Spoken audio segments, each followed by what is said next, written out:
Jeff King, everybody, Jeff King. Woo-hoo. Happy New Year. Happy New Now. Happy New You. Happy New Me. Happy New Community. I didn't even know that rhymed until I said it. Convictions of the heart. So let's everybody take a nice long deep breath in right now. Let that breath out. Then I'm going to ask, out of your whole life, think of a time when you accomplished something that you dreamed of. Think of a time when you reached the top of the mountain and said, yes, I did it. I have arrived. I have accomplished whatever that was. Think of that moment right now. Now think of what it took for you to reach the top of that mountain. Did you have a conviction of the heart in order to do that? What all did it take for you to make it to the top? What did it take? Did it take having confidence in yourself? Did it maybe take learning and guiding and directing and adapting along the way as you were walking and taking this journey and this path towards this dream of yours? Maybe stumbled off the path and then went, whoa, okay, now I know where I need to go to get back on the path. And to get back on the path, what did it take?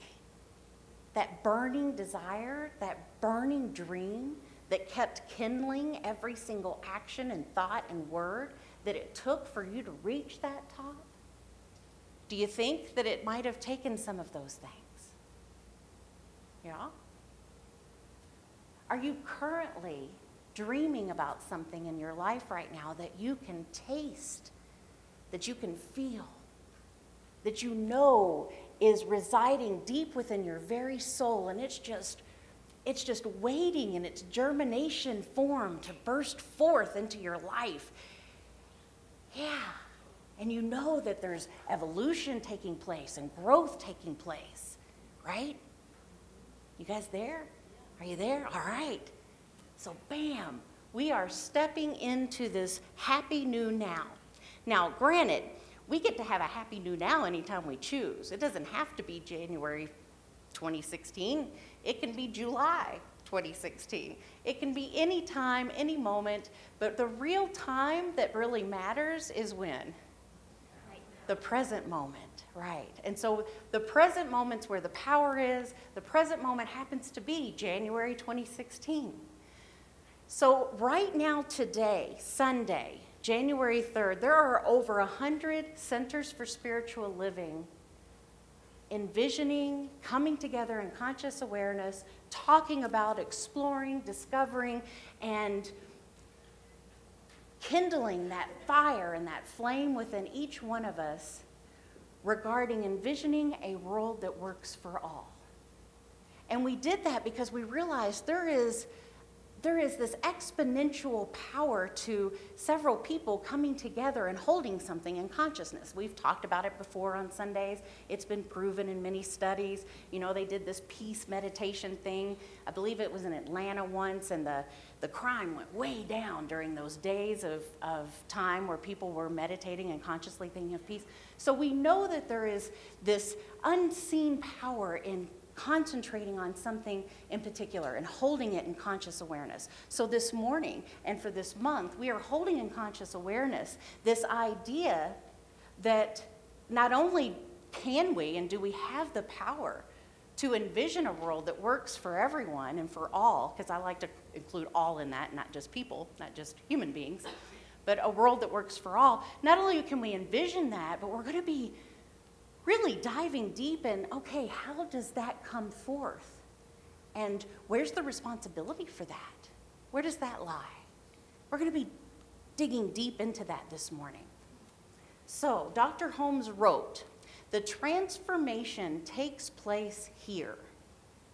Not over there, here. Wherever you are is where the transformation takes place. You don't have to wonder if it will take place out there. You see, we're not responsible for what happens out there. The only thing we're responsible for is what's happening right here and right here.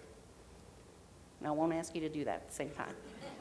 Right here and right here, the whole thing. Heart, mind, body, soul connection. That's where our responsibility lies. And the world will come around when enough of us see that the night into the celestial light that shineth more and more unto the perfect day. So I'm going to read that again.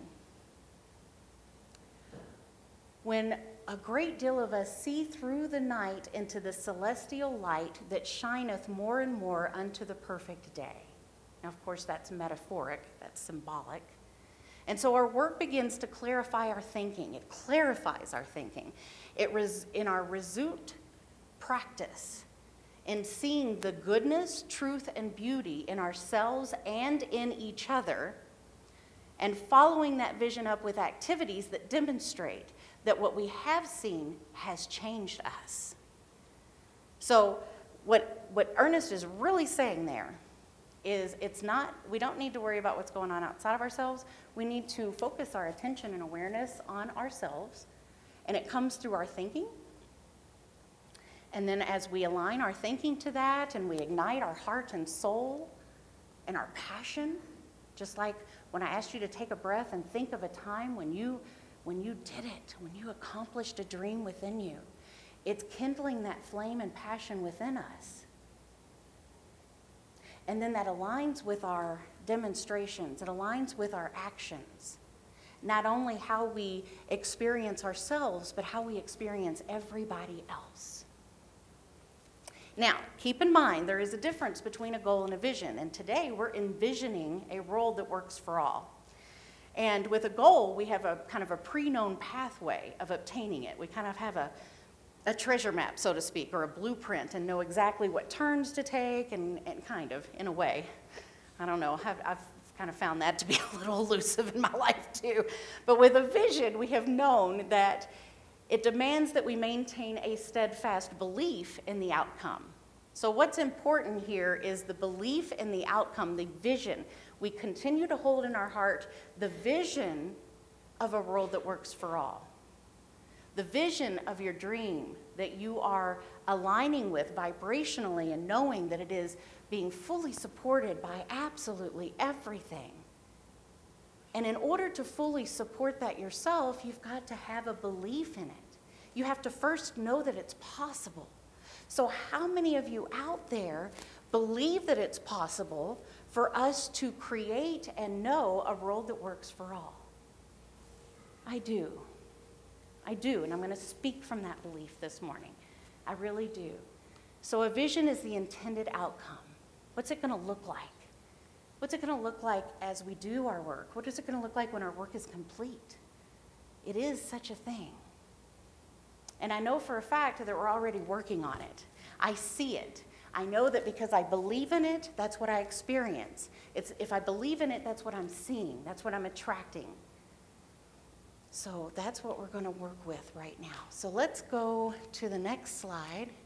This is our global vision for the year and for the month.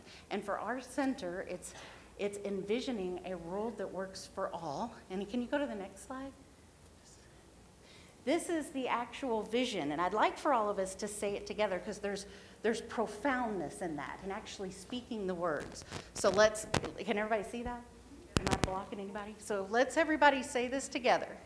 The global vision, we see a world that works for everyone, where all life is honored as expressions of the divine, where people live according to spiritual truth, where humanity awakens to spiritual magnificence, where humanity rediscovers personal creative power, where we live as one global family, where kinship with all life prospers, where unity and connection is emphasized, where forgiveness is the norm, where spiritual guidance is valued, where we are called to conscious social action, where people have enough food, homes, and a sense of belonging, where there is peace, harmony, and justice for all, where resources are valued, cared for, and shared, and where communities are meaningfully involved in service to the world,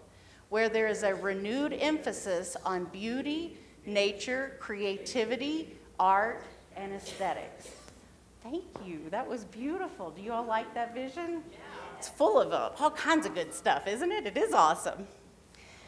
So, I have discovered that when I feel like I am off course of my dream, when I get the sense that I am off course or off the path of my vision, and you get that icky feeling, it always comes back to the root of separation, where I have temporarily forgotten that I was one with all life, that I was one with the divine. And we tend, like the reading that Foster did, that first chapter, or that first part of his reading that he did, you know, it sounded pretty dire. It was like, oh, dear Lord, no. I believe that can be the case any moment of our lives when we forget that we are connected with one another, when we forget we're connected with the divine truth and spark that's within us. And we move into this sense of separation, which in my opinion is the fastest and quickest path to hell. And so it's my belief, because I believe in a world that works for all, that if we were to dissolve all sense of separation and embrace all sense of unity, that, in my opinion, is a pretty good path to bring that vision into play, into realization in our life.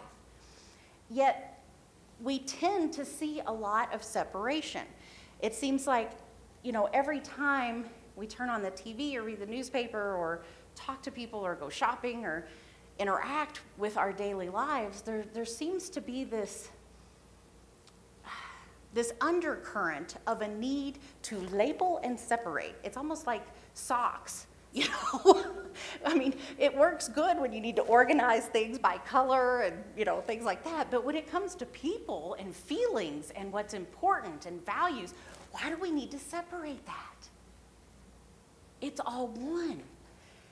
And so I got to thinking, because I was working with Jeff this past week and talking about the songs and stuff, and I just thought that was the perfect song that he suggested, Convictions of the Heart by Kenny Loggins. You know, in order to achieve anything, we've got to have convictions of the heart. And so it reminded me, because I needed an example of what I'm talking about, because, you know, the whole thing is I believe that we prosper and evolve due to our differences, not because we're all the same. So to me, it's about embracing the perceived differences, because really, deep down, we really are all the same. We're light, we're love, we're peace, we're power, we're harmony, we're joy. We're all of those. But there's these external differences that there seems to be that undercurrent where we need to separate and sometimes judge based on. But what if we had this feeling in our heart and soul and mind, and we knew that there's this huge, beautiful planet populated with billions of people that are not like you and that are not like me, and they don't think the same way and they don't do life the same way, but it doesn't mean that they're less than, does it? Does it mean that I can't glean some really cool, valuable life experience or life lessons from? And so it reminds me of this picture that an artist did once to depict what he thought hell would be like. And it was this big pot of soup. Some of you might have seen this. Big pot of soup. And everybody around this big pot of soup were wasting away. They were starving. They were bones, skin and bones, because all they had were these really long spoons, long-handled spoons, so they could not feed themselves. So they were starving. But what could they do? They could feed each other. The spoon handles were so long, but they could dip their spoon and feed the person across from them, and they wouldn't have to starve. So that's kind of what I'm talking about. Sometimes we tend, as a society and a culture, as a planet, we tend to let those visual ideas of separation cause us to forget that we're one. And if we were to use our long spoon handle to feed the person across from us, we would all thrive. We wouldn't have to starve. And so it's about really embracing differences. And so I got to thinking about the perfect example to show you how even here in this country, in this state, that can be going on without even realizing it. And so I have his full permission to tell this story. But I'm going to tell you a story about when Tony's wife before me, he brought her over to the family, the big family, to meet the big family. And Tony is from a extremely large Catholic family, and they practice Catholicism very staunchly and sternly in a way. And so they're very devout Catholics. And he brought his, then at the time, I'm not sure if you guys were married at the time, but he was bringing her over to meet the family. And she was Jewish. Just a little sidebar there, she was Jewish. So she walked in and walked into the living room, and on the wall was a picture of Jesus. And she said, "Oh, you guys like Kenny Loggins too." So, and there's a slide for that. So if you think about it, you know, I mean, to give her some credit, Kenny Loggins does look a lot like Jesus, you know? But if you could only imagine, probably didn't get off on the best foot with the staunch Catholic family, right? Probably not. But, you know, I wasn't there, but I'm told that, you know, she didn't do it on purpose. She was just being her own self. So there's an example here in our own state where, you know, depending how you were raised, depending on the circles that you walk in and what you know, you think that's your world, and you think that's the world, and it's not. So what if we were very open and accepting and loving to all of the different practices and the different ways of experiencing life? That's unity. That dissolves any sense of separation, in my opinion. And so the next slide, can we go? So I had to pull this up. So there is a way, in this sense, this person took it a little to the extreme. It says, I spent half an hour trying to talk with them, wanting to learn about their culture, until the bartender cut me off and told me they were patio umbrellas.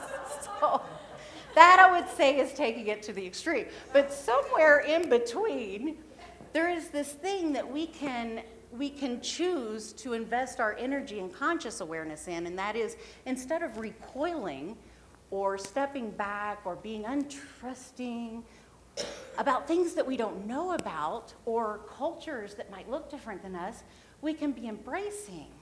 We can have that child's curiosity, that child's mind curiosity, and accept people for who and what they are. What a concept, huh?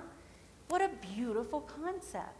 You know, I like to tell, I had a visitor come in this morning. She was going to work out, but she's super excited about coming to our service and said, but I want to know a little bit about what you guys believe first. And I was like, okay, I understand that. And so she says, you know, I don't really consider myself an atheist because I believe in a higher power, but I don't believe in any of that organized religion or dogma or anything like that. And I said, yeah, I hear you. I hear you. I said, basically, you know, what we teach is we teach people how to think, not what to think, and that everybody's truth comes from within them through their connection, their personal connection with the divine. I said, yet another important thing that we teach and believe in is that we honor all paths to the divine. You know, just because my path isn't the same as Tony's family, I'm not going to condemn them for it. I'm not going to put them down for it. I'm happy that they have a path to the divine. I'm happy anybody has a path to the divine in whatever way that might be. So it's not up to me to say that it's right or wrong. And so that's another thing that we believe. So I just loved that. It had to pull it because, you know, you can go a little too far. Depends on how much you were drinking it that day. But I just thought that was hilarious. Can we go to the next slide, please? So this is where I'm going to there. Be wary of any belief or ideology that promotes division between you and your fellow human beings. Because we're all about unity, right? We're envisioning a world that works for all. In order to do that, we got to be unified. We've got to embrace people where they are and how they are, and step outside of any need to judge or criticize, okay? No judging, no criticizing. We'll go into that in a minute when we bring it on down to ourselves. Can you go to the next slide, please? So God is not a Christian, God is not a Jew, or a Muslim, or a Hindu, or a Buddhist. All of those are systems with which human beings have created to help us walk in the mystery of God. I honor my tradition. I walk through my tradition, but I don't think my tradition defines God. I think it only points me to God. So that was John Shelby Spong, Dr. Spong, whom I absolutely love and adore, who is a priest, a Catholic priest. So where I'm going with that, and I think the next slide is 8, right? Is it 8? So where I'm going with that, here we have the Dalai Lama and Archbishop Desmond Tutu, and they're getting it down. They're dancing. They're having a good old time. And basically, what this is a beautiful depiction of, is we have this Buddhist and this Anglican priest dancing together. And the beautiful part about going to the World Parliament of Religions that Tony and I and lots of other people attended in October, I think it was October, is there was so much learning about other cultures and faiths, and so much celebration and honoring and respect. There was a lot of unification that came from that, a lot of dancing with people of different cultures. Because the whole premise was this: not one single time can anybody be less than for any reason. Not one single time. Every single person, and I believe animal and anything living, holds its value and is valuable. You see, we sometimes fall into this need to have class systems or systems of this or systems of that that shows that this particular group deserves food more than this group. Or this group deserves housing more than this group. Or this part of the country or world deserves to have its environment taken care of better than over here. Like, which side of the railroad track are you on? That's not envisioning a world that works for all, is it, folks? Because to me, a world that works for all is everything and everybody knowing that they are valued and valuable, and that their worth and their right to clean water and food and shelter and love and the ability to practice their faith does not depend on who they are, where they came from, where they were born, the color of their skin, their sexual identification or orientation. It doesn't matter on any of those parts, right? Are you all with me there? Yeah. So to me, that's envisioning a world that works for all. So I think we've covered that pretty well. But now we're going to move into the individual. Because I'm going to ask, in order to envision a world that works for all, how's your world working for you? Is your world working for you right now? Is everything in your world working for you? Because as Ernest Holmes' quote said, it's not about what's out there, it's about what's in here. And so if there's any part of my world that is not working for me, I immediately go within. I immediately go within. If somebody's reflecting something back to me, reflecting separation or a sense of dislike or a sense of fear, anything other than accepting and loving, I go within and say, okay, what within me am I carrying around, maybe without me even knowing it, where I have a false belief? Because I know what I truly believe, and that's what I said just a minute ago. Every life, every person is valued beyond measure, is a divine expression, worthy of all love and light and peace and power and joy and harmony.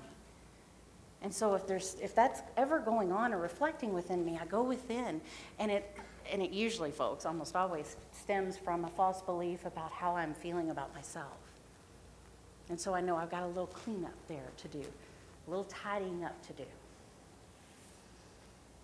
So let's go to slide 9. So basically, what I want to say is our thoughts create our experience, and we all know that, right? All of us that are in this room know that it is done unto us as we believe. So our thoughts create our experience. So when we look up, you'll see the sky. When you look down, you'll see the ground. If you look for anger, you're going to find it. If you look for joy, there it is. If you look for fear, you will find it staring right back at you. If you look for hope, you will feel its warm embrace. You decide where to look. So where are you going to look today? And it's like my Beyond Limits class. I'm always asking them, who's in charge? All right, we are. It was so freaking cute. The first two or 3 classes, when I asked that, one of them was like, you are? No. I said, no, you are. So we're in charge, folks. We're in charge. So if you are feeling fear, go within and look at what you're looking for. Because whatever you're looking for, that's what you're going to find. And you could have the most loving, embracing, sweet, beautiful person in front of you with arms wide open. But if you're looking for something to criticize and judge, you will find something to criticize and judge. But if you are looking for love and acceptance and harmony and peace and light in any and every aspect of your life, look with those eyes, because that's what you will see. That's our Rumiism for the day. Can you jump to the Rumiism for the day?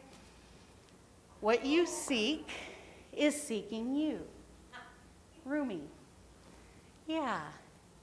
So, to bring it on down to ourselves, because that's always where the path is, that's always where the journey begins and ends. It's always with ourselves.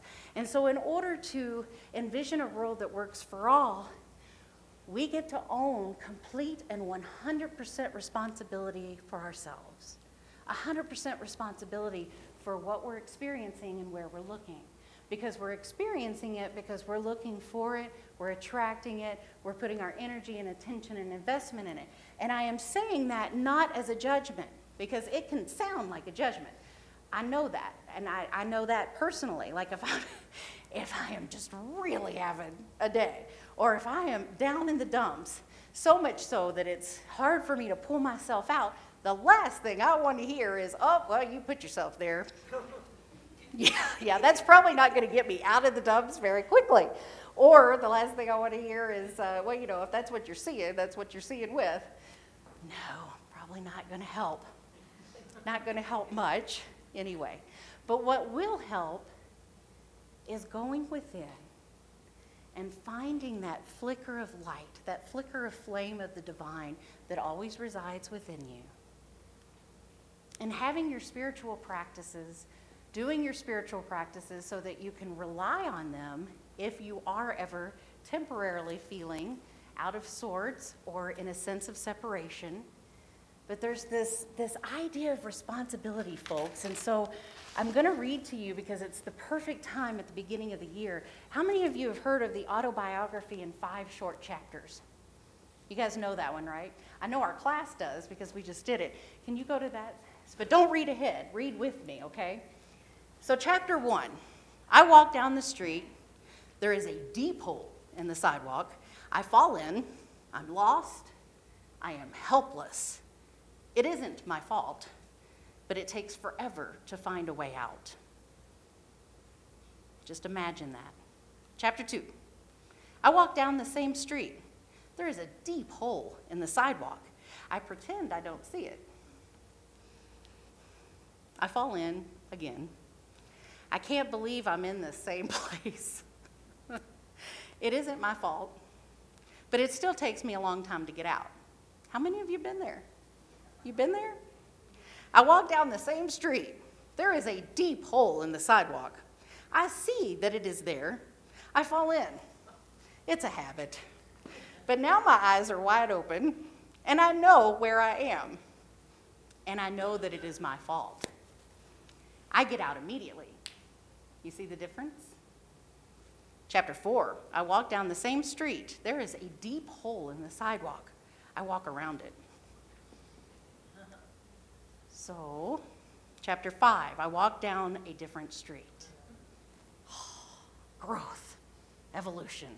Evolution in this 5 short chapters. The evolution is, did you notice what happened when they took responsibility for falling in the hole? They got out immediately, right? So what that really boils down to is, if I'm experiencing something that I don't really care to experience, yet I don't take any ownership or responsibility for having this experience in my life, I'm probably going to keep experiencing it for a while, because who's in charge? I am. And in order to change that, modify it in any way, I'm going to need to take some responsibility for any part that I'm playing in it. And if I'm having the experience, I guarantee you I'm playing a part in it. And I'm guaranteeing you also that if I want to have an altered experience, I need to shift the part that I'm playing in it. That sounds pretty good, right? You guys on board with that? Sometimes, though, it turns into a habit. And so that's the beauty of coming here on Sundays and taking classes and reading and meditating and dance and do all those things that fulfill your soul. Is what happens is we build these strong spiritual bones that even on things that we have as habits in our life that we discover because we're becoming more aware. So as we move into awareness, we discover, oh, geez, that's a habit that's been going on for a really long time. But as soon as I'm aware of it, then I am in charge. I can make some alterations so that I can break the habit. Makes sense, right? So we're focusing on ourselves there, on purpose. Carol Carnes says that all of this depends on us, this envisioning a world that works for everyone. And so she says, are we willing to be new to ourselves? Can we let go of our hard and fast opinions? Can we let go of those?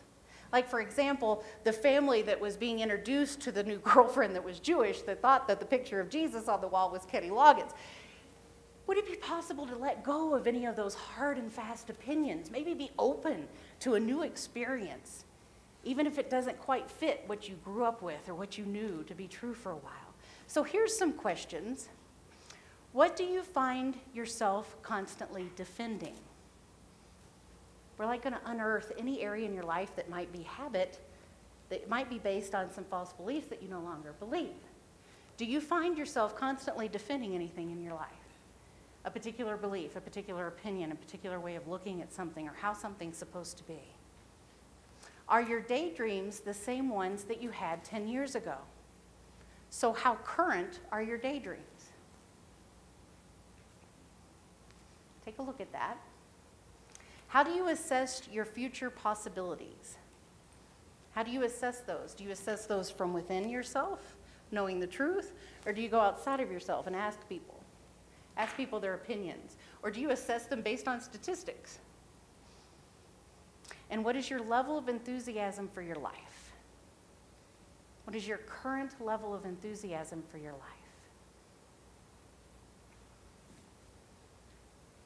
So I love what she says here.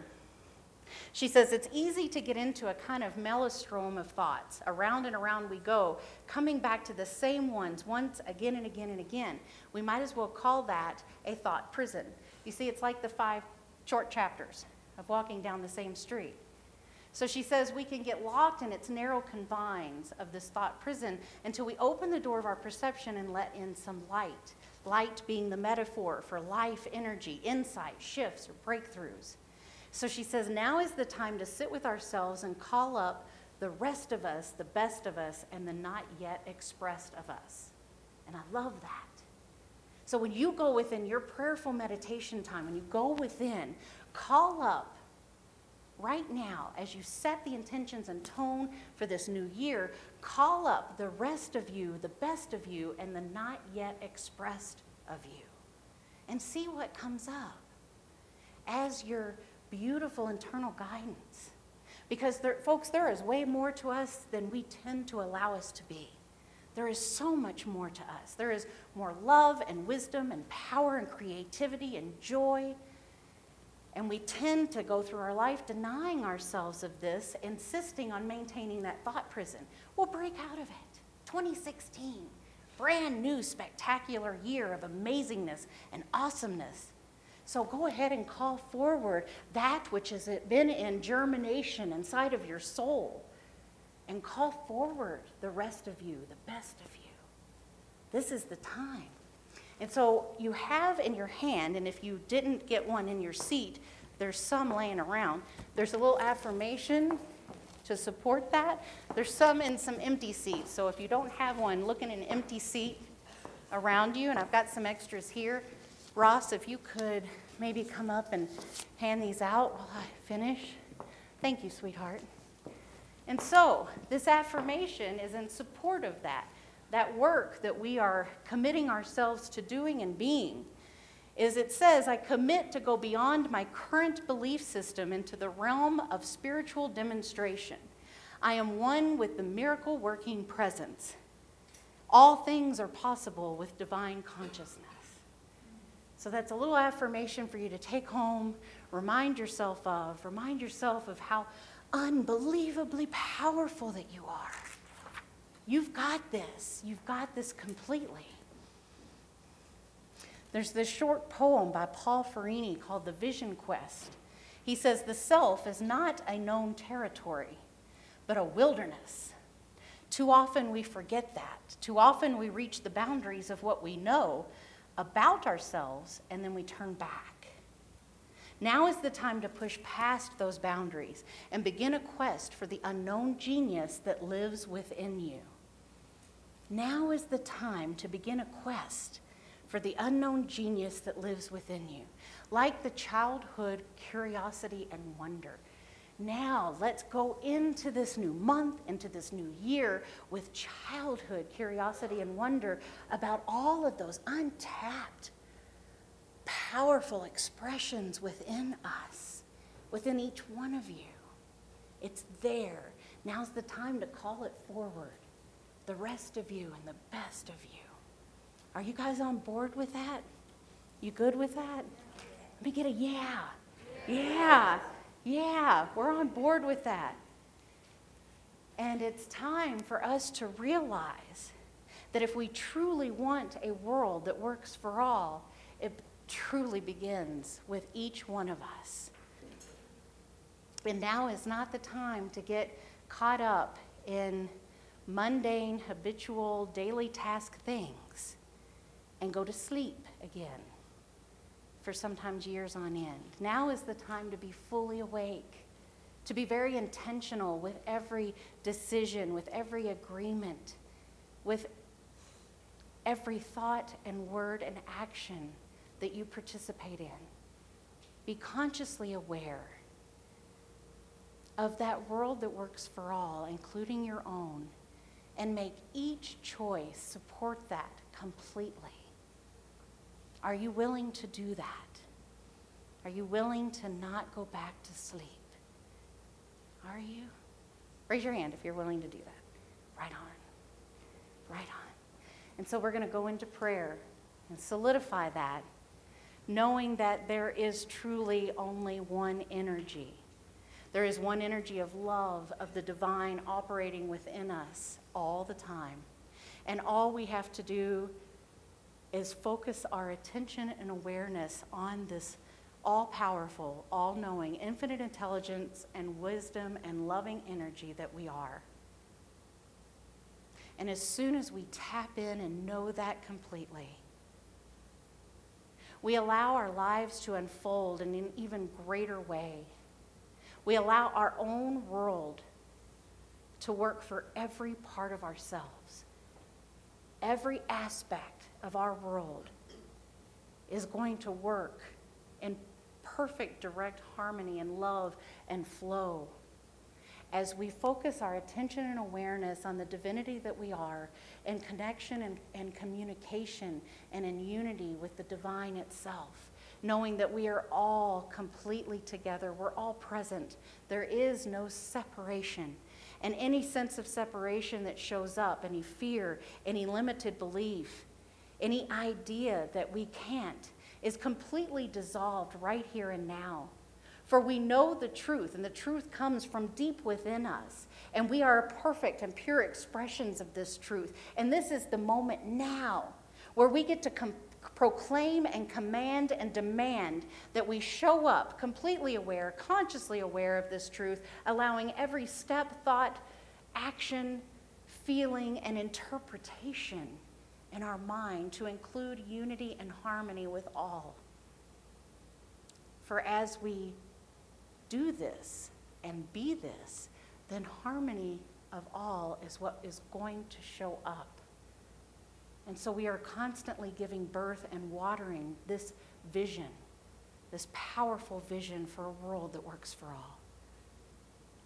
And we take a nice long deep breath in, solidifying this truth with our heart filled with gratitude as we proclaim together, and so it is.